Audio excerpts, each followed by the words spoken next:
Did I do it? Yay. Are we live? Yes. Okay. Mana mana.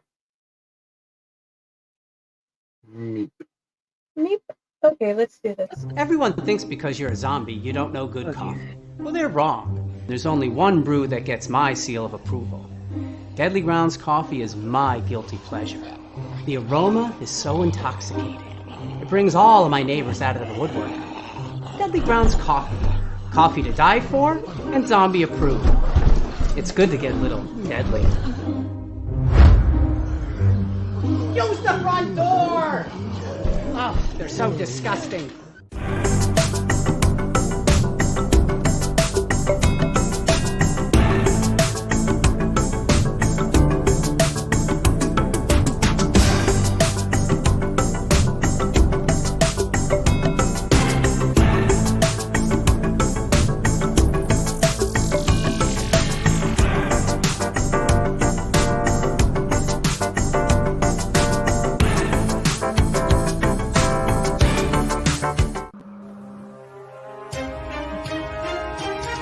The Dorkening and all affiliated shows are not intended for anyone under the age of 18. The following may contain discussions or scenes that have adult situations, graphic violence, nudity, strong sexual content, and graphic language. This show is intended for mature audiences only. Viewer discretion is advised.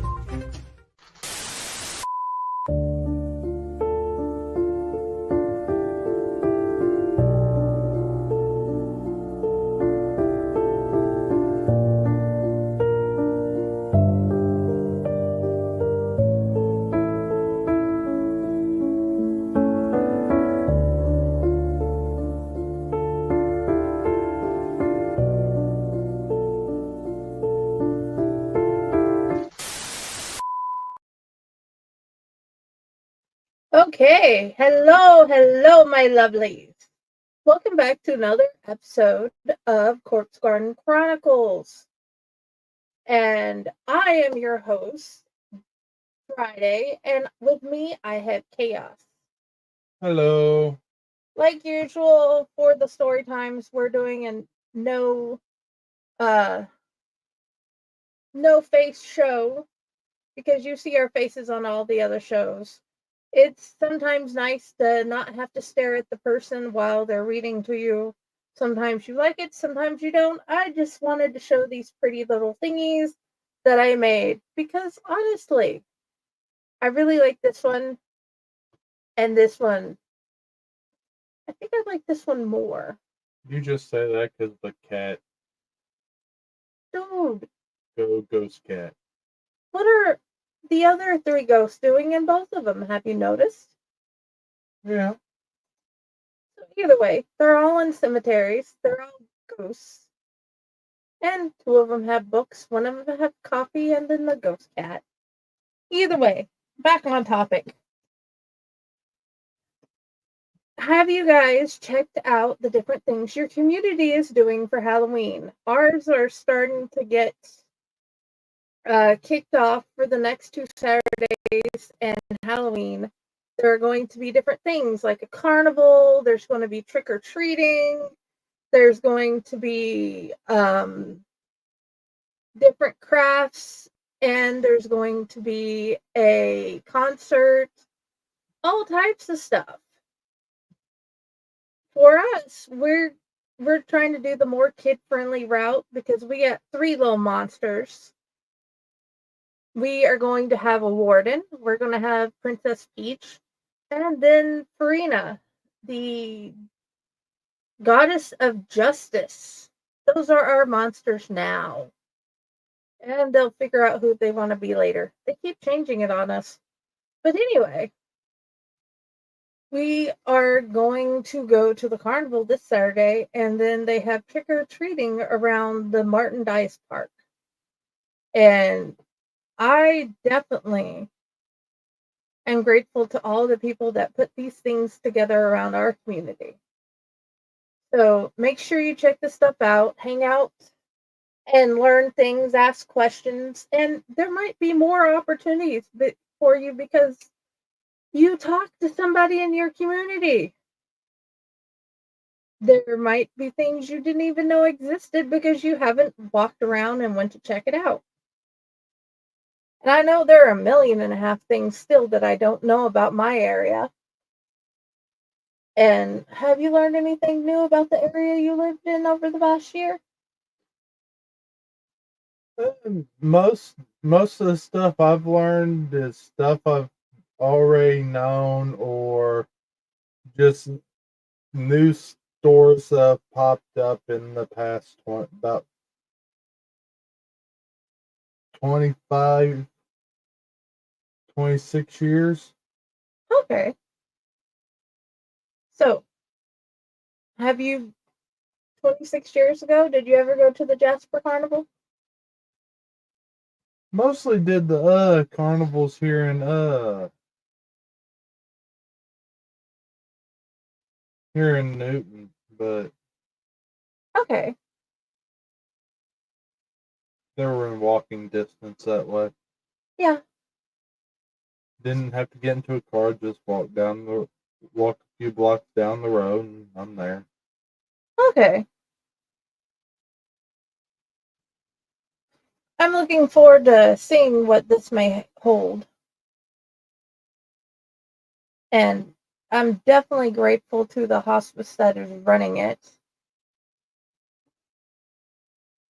Yes, the hospice. That was not on didn't have anything to do with the show. It's just we have wonderful things because the local gun shop donated so much money and time and helped with our parade here in town, and the hospice helped with the carnival. Places you don't normally count on doing things, or you don't think do things for the community, are some of the best people. And that I have been grateful for.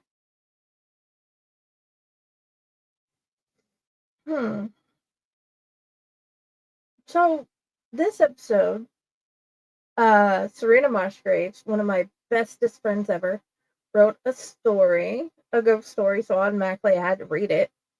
It's just after I finished the story, I wasn't expecting who the ghost was until the end. And then I went back and I thought about all the different things that showed that it was a ghost story. What has been one of your favorite ghost stories you've ever read, watched, or heard? Favorite ghost story? That's a hard one.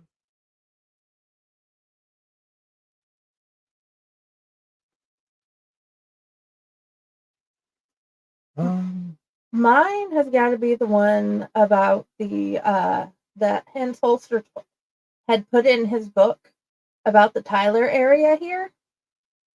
There was this one house. There were random notes dropping from the sky. The ghost would pick up the phone and call people. And then sometimes they'd just get really weird or mad and spray bug poison through the vent. It's odd. I think that one has been one of my favorite ones I've read.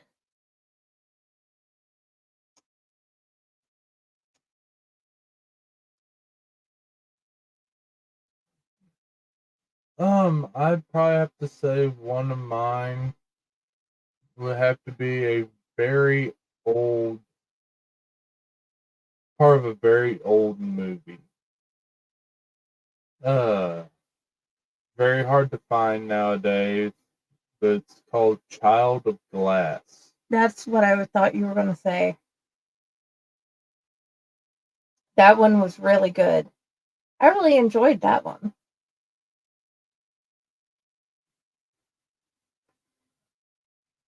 What has been the out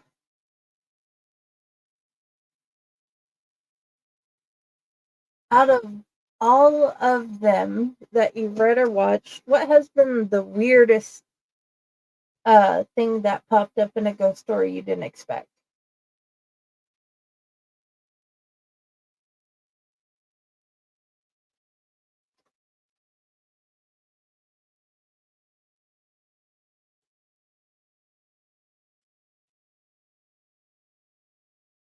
I don't know.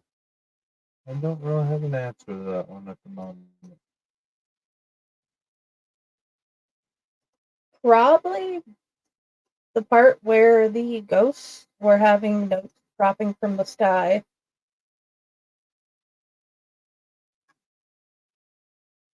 That would be most definitely one of the weirdest things.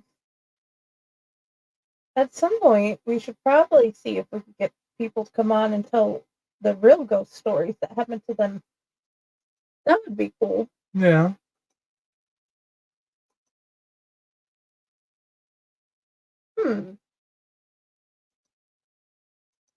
Let's see.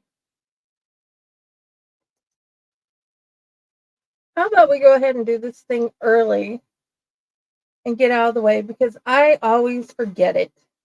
And then I'm going to read the story and then we'll continue talking afterwards. Sound good? Okay. Because, yeah, I will forget this thing and I don't know why.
Greetings and shabibans. We are the Retro Reductopus Cephala Podcast, a long-form bi-weekly show that celebrates all the things that made growing up awesome. Well, that sounds good, but I don't know what all those words mean. I think what Parasite Steve's trying to say is that on Retro Redoctopus, we explore a range of retro goodness, from toys, video games, and movies, to cartoons, and even snacks and school lunches. Oh. And we do it all with a positive spin, a slew of killer guests, and some very adult language. And you know what else is cool? No. This crazy show is part of the Door King Podcast Network with new episodes every Tentacle Tuesday. What's that? And if waiting 2 weeks for a new episode gives you a sad, know that we drop bonus episodes all the time, like the off-format Crow's Nest and an interview series we call The Brig.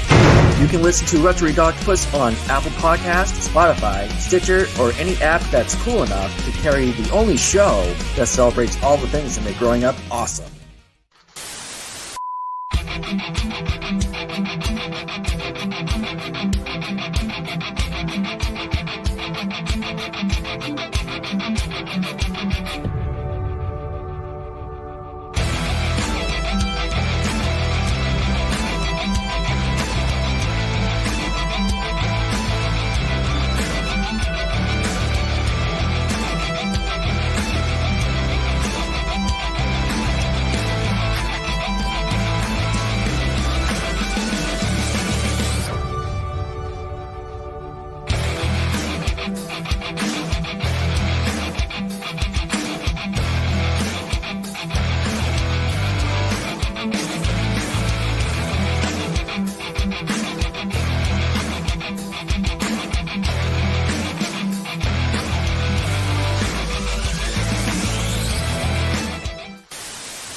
Hi, Stefan. We love you. Yes, Stefan is an awesome author. He's an awesome publisher and a wonderful friend. And he keeps giving us wonderful things. And we get to see him. All the good things. Now, without further ado, we're going to do Roommates by Serena Mossgraves. And then we are going to talk about it and some other random Halloween things. And yeah, I think this one. We'll do this one. Moving always started with new anxiety. The new apartment was so lovely. It was an old Victorian house converted into a duplex. It meant sharing the house with a neighbor, but the house had such a warm, welcoming feel. This made the concept less of a frightening aspect. My apartment was 2-story, 3-bedroom with a wraparound porch that was shared. The kitchen, a wonderful view of the river behind the house. The kitchen had a wonderful view of the river behind the house, and for the first time in a long time, I spent I spent time doing something other than sleeping. I knew I would be happy here, even if I wasn't sure what happy was. It was about 2 weeks after I moved in that I met the neighbor for the first time. He was tall and slightly scruffy, long red curls that reached past his shoulders, and the most beautiful emerald eyes I had ever seen. He was so soft spoken that I at first was sure that he was going to be a figment of my imagination. Too good to be true, and all the other cliches. So we started to meet on the porch for coffee. I expected him to rush me into something that I was not ready for, and I was ready to shut it down. Instead, I found out he was willing to go along with just a friendship. His name was Griffin McNeely. Such an old-fashioned name, yet it suited him. He did nothing to make me feel uncomfortable. It got to where I would hurry through my chores so I could get to the time when I would see him. It began to lift my spirits a bit to just have his company. I went from constantly depressed and wishing I could sleep my life away, to wondering what he was doing and planning what we should talk about that evening. Too often, I had found that the ones I had been interested in up to that point were only wanting physical encounters. I was less than interested in sex. I wanted someone who would spark an intelligent conversation. Griffin in, Griffin seemed willing to indulge. He would order the most delicious food, then apologize for not cooking it. I was so tickled when he admitted he was likely to burn water. I saw it as him showing me he had flaws, something that most hide. For me, it stood out as a lovely change against the normal. Our time together stretched into months when I could relax and be myself.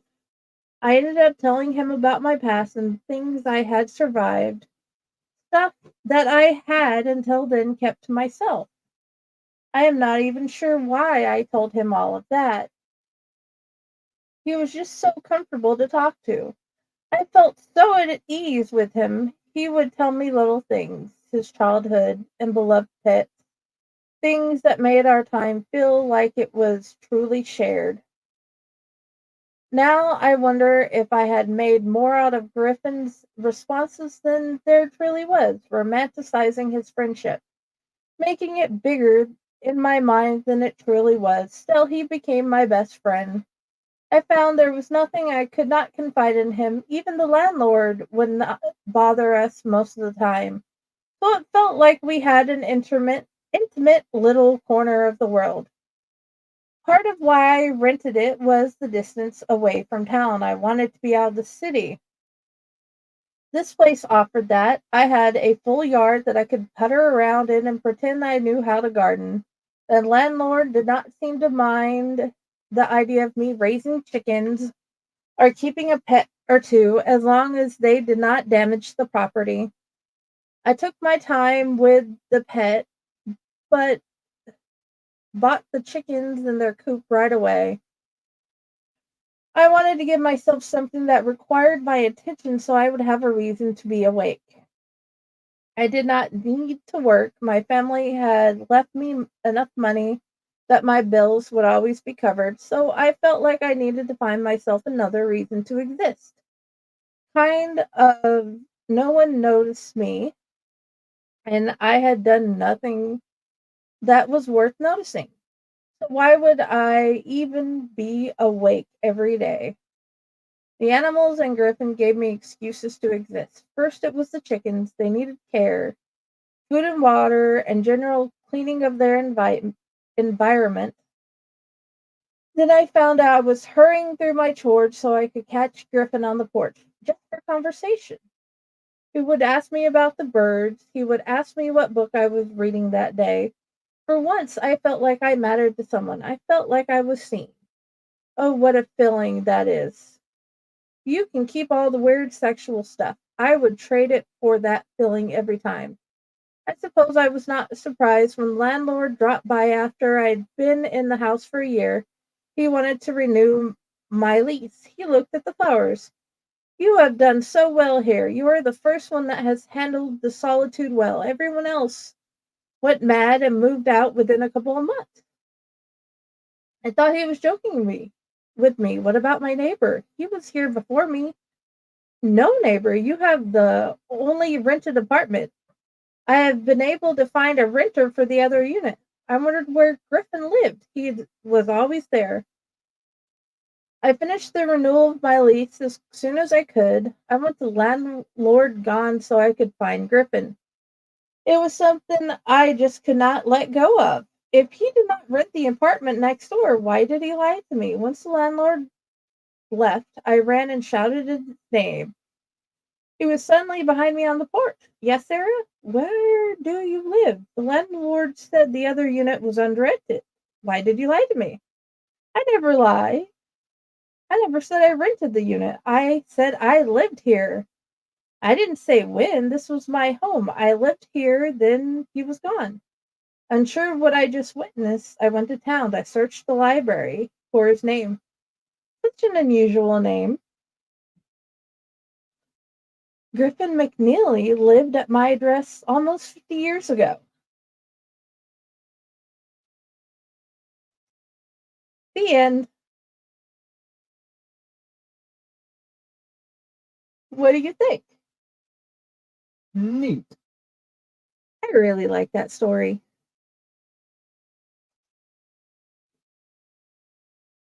It's such a fun story, and the ending is great, unexpected, and beautiful. It is definitely one of my favorite ones that she has ever written. And I can't wait to see the next one she writes. So, out of all the ones you've heard so far, do you have a favorite Serena Mossgraves story? Not right offhand. Okay.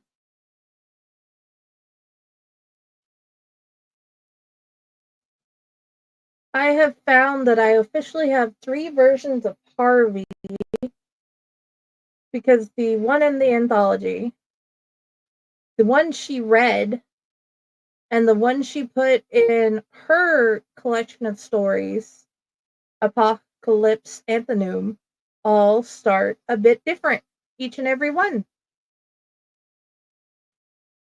And that has always been a fun thing. Like when you notice each of Raz's stories change between previous publications when they're read and the ones they have that he published in his Chronicles of Riverside Chronicles, whichever way it's supposed to go. Yeah.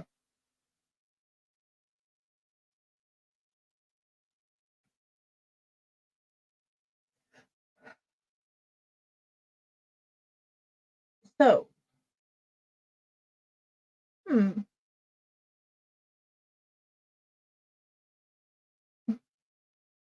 what is your favorite ghost story that I have written? Probably the one with the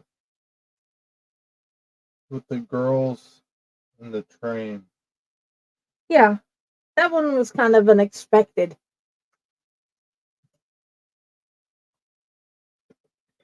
I based it around a memory of when a car had drove off the drop down where the train tracks are on the hill back in Sadie Daisy on the road I used to live on.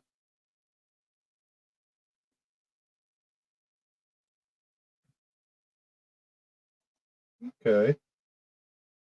Let's see. Okay, guys. Remember, be safe throughout the month. There are wonderful community things that happen around all the areas where you are. Don't forget to just check them out. You might meet new people, or you might find new things you didn't know expected in your town. And definitely keep reading, keep finding the spooky stuff. And And whatever you do, don't take strangers from candy. exactly. And even Stephen, he has given us great Eldritch horror stories and so many other stories. Check out his stuff. Check out Fae Corps stuff. The Fractured Mind Press, Fae Corps, Wicked House, Rough House, Balance of Seven, Memento Mori, I think it's called. Hold on. They started their own thing. Cursed Dragon Ship.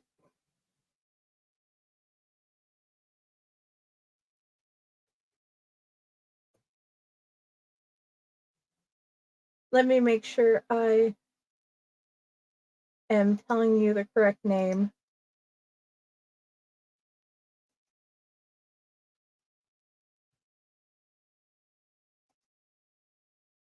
There we go. Memento Verb Press.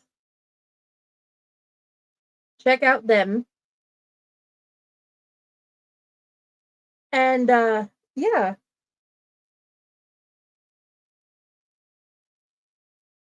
I think that's all the major places we have read and worked with recently. Thank you all for coming. And I hope you guys have a wonderful night.